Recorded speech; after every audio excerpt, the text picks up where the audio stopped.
Hello, everyone.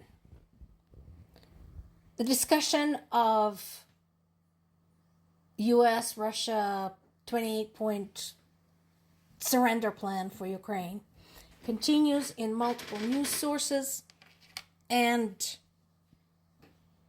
I'd like to point out the plan wasn't leaked. It couldn't have been leaked because it was put together by somebody from Putin's administration. So he already knew about it. Do you honestly think there could be anything pertaining to this subject that Putin doesn't know already? Especially in a document that so clearly favors Russia.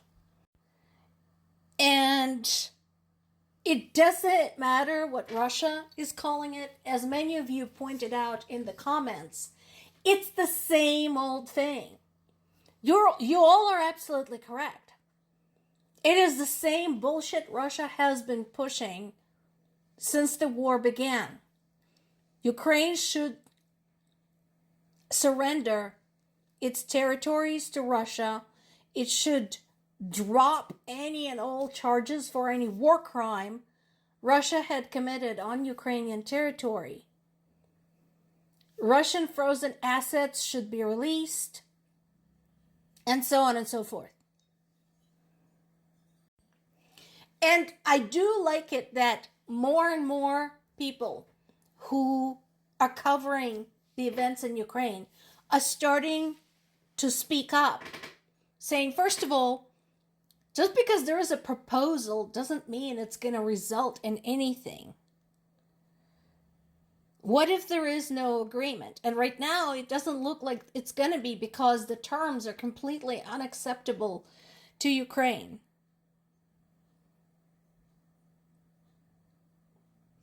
Now, Russia continues its usual fear-mongering, its usual, saber rattling.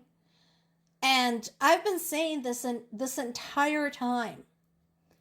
Had the rest of the world turned on Russia collectively in a coordinated fashion, the way it had turned on Hitler, Russia wouldn't have stood a chance. There would be nothing left of it. The question, of course, is why doesn't the rest of the world do that? And no, don't give me the nuclear weapons excuse. There are multiple countries that have nuclear weapons. And trust me, if Russia so much as pushed that button, that shit would be intercepted very quickly. We have that technology now. So no, that is not an excuse. That is bullshit. The understatement of the century is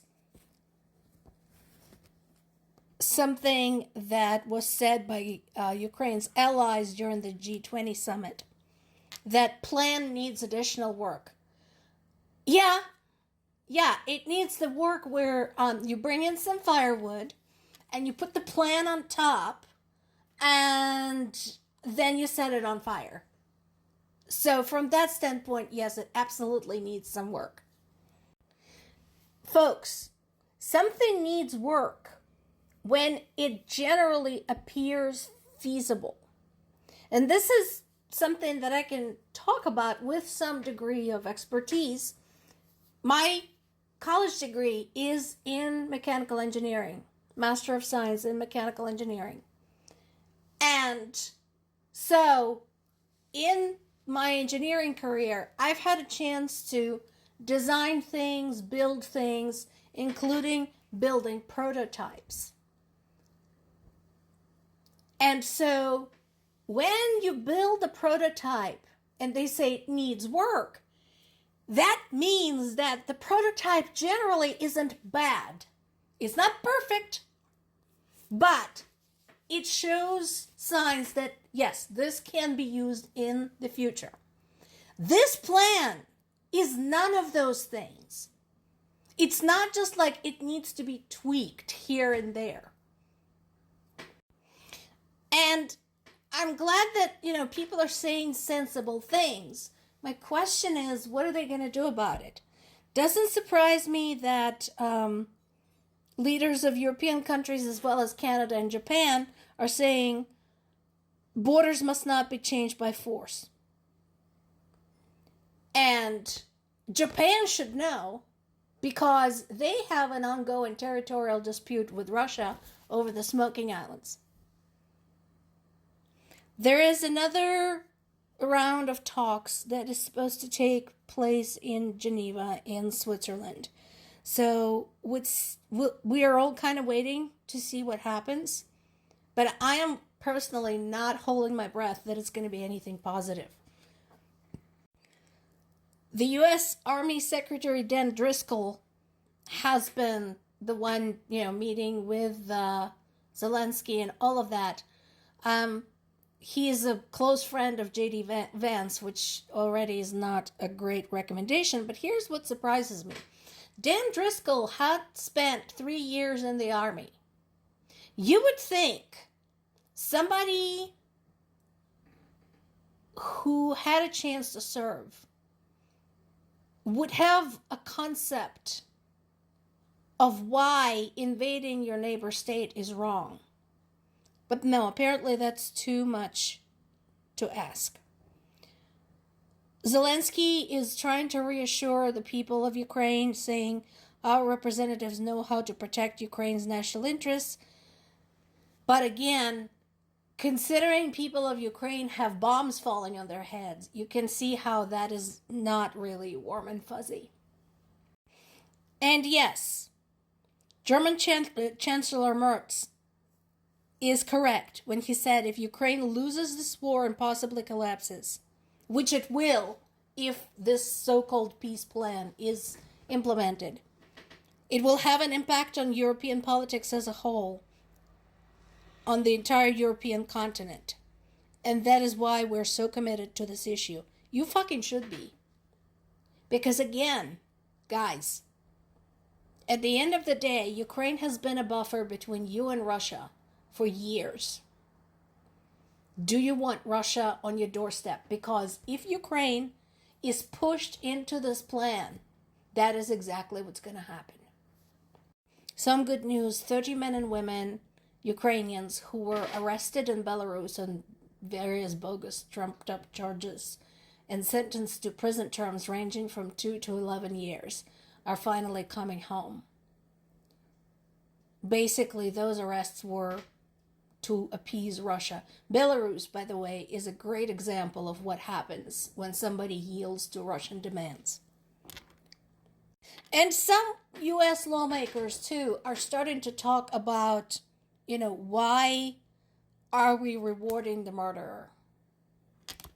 Surprisingly, one of them is Mitch McConnell, who said rewarding Russian butchery would be disastrous to American interests. Honey, you had a chance to get rid of Trump twice. You should really, watch what you say. Because after all these years, the statement, while correct, essentially, doesn't come across very sincere. Just saying. Also, I'd like to point out he refers to Biden's abandonment of Afghanistan. I'd like to remind him that the withdrawal of troops from Afghanistan was arranged by Trump, and Biden was obligated to execute it because of the agreement set up by Trump. Just a reminder. Yes, Senator Roger Wicker, Ukraine should not be forced to give up its territory to a war criminal. Again, talk to your president. You're a Republican. You voted for this dude. And yes, U.S. should not be representing Russia. But this is whom we are dealing with right now. Putin's pal. And in case anybody's curious, this is what Ukrainian people think. And they're correct. I also like to share these photographs from the late 1930s. These were the World War II opposition posters in the United States. Remind you of anything? More to come.